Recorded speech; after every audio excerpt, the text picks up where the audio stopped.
Magandang panahon mga ka-tax, Mayo 28 at alas 7:54 ng umaga. Dahil tayo po ay nag-aaral ng BIR at ang taxation, ang topic po natin sa araw na to mga ka-tax ay ang format, ang nire-require na format ng BIR in times of issuing, preparing, and signing protest letter or notice. Ito po ay isang donation sa atin ng isang taxpayer na ipinadala po ng BIR Regional Office number 8. At mas maganda po siguro ay pag-aralan natin ano po ang content. So ito pong kwento rito ay na-receive po daw ng BIR yung April 25 letter noong April 30. Tungkol daw po sa formal assessment notice. Na ang content, ito po ang mga taxes, deficiency taxes allegedly na kinokolekta.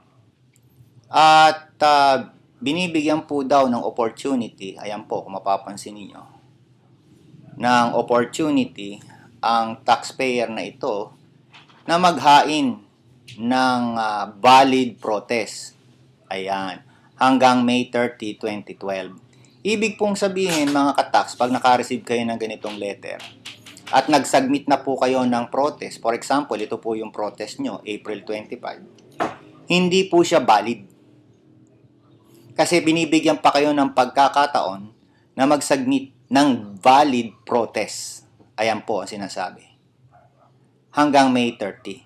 Ibig sabihin, mag-submit po kayo. At paano po ang konteksto o composition nung inyong letter, yung protest. Maliwanag pong sinasabi diyan na dapat daw in accordance with Revenue Regulations RR 12-85 and 12-99. Kumuha po kayo nun. So, ano po ang content dapat ng inyong protest? Not on specific sequence. Pwede pong bali-baliktad. Ano po? Kahit saan nakalagay yan. Basta within your letter, makikita po itong 5 ito. Number 1, ano po yung pinoprotest nyo? Reinvestigation ba? Or reconsideration? Ayan. May liwanag reconsideration or reinvestigation. Ayan. So, kailangan nyo pong ilagay yon. Number 2, anong year yung iniimbestigahan?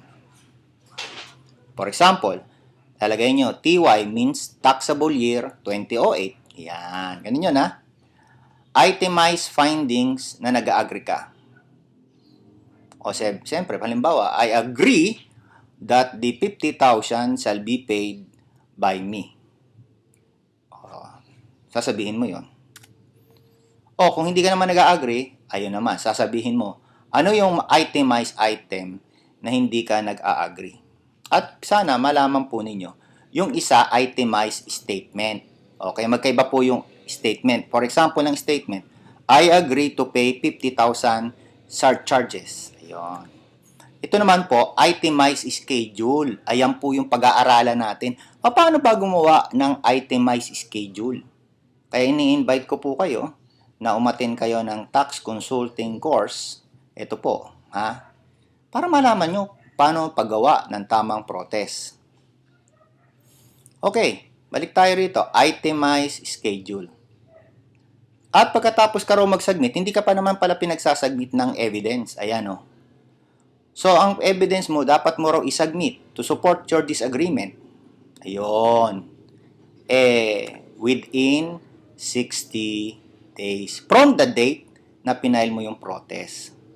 So, kung dito ka nag-file, May 30, bibilang ka ngayon ng 60 days. Saan kailan magsisimula? June 1, 2012. So, bilang ka. So, July 30, ayun yung 60 days. Pag lumagpas yung July 30, yari ka na. Magiging final and executory. Ayan. Kailangan daw po nila yon kasi makalalaman nila kung ano ang gagawin nila. Hindi kasi sila pwedeng gawa ng aksyon kung hindi nila alam kung ano ang gagawin nila, re-investigation ba o reconsideration.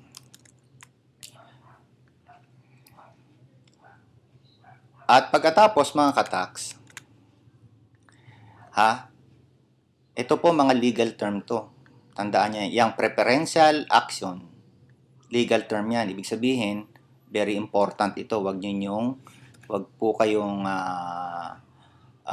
ninyong ipagwalang bahala. Yan, yung legal term po yan. Matatalo kayo yan pag hindi pinagwalang bahala nyo. At saan po ipapile ang protest? Maliwanag na sinasabi dito, ang protest ay ipapile sa assessment division. Ayan po, nakikita nyo assessment division.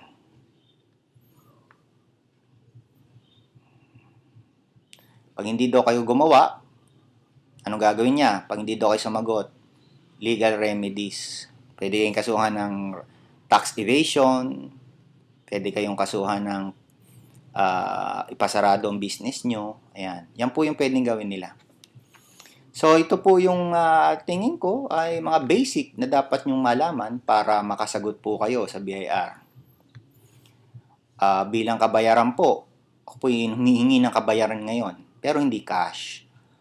Pwede ko bang paki-share ninyo, paki-email nyo itong aking lecture sa mga kakilala nyo through email, sharing, liking this YouTube or this Facebook. Mga katax, ito po ang inyong katax ETM na nagsasabing mabuhay po ang taxpayer, ang tunay na bayani.